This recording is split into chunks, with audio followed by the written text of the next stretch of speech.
Look, there are so many different ways to finance a renovation. You know, obviously this whole afterpay method of paying for things is the new kid on the block. And certainly, if you like, we are the afterpay of renovations, but only if you're looking to sell, okay? Because we like to put the, if you like, the developer's hat on to say, well, you know, we are professionals at this and we can add the best and highest value to your property to get the best price.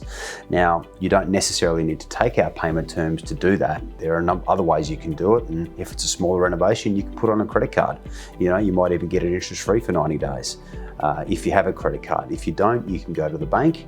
If you don't want to go to the bank, you know, you can go to friends and family. As a general rule, a lot of those different processes tend to take too long. You know, the average turnaround time for a lot of those processes might be 6 to 8 weeks. And certainly if you're dealing with family and friends, you know, you'd like to think you've still got a relationship there at the end of the day after that renovation process has been complete. We offer basically a one-stop shop so that, you know, if you want access to extended payment terms, you can get them with us, but it's not the only service we provide, in that we do offer, you know, obviously a superior management service and a superior strategy service.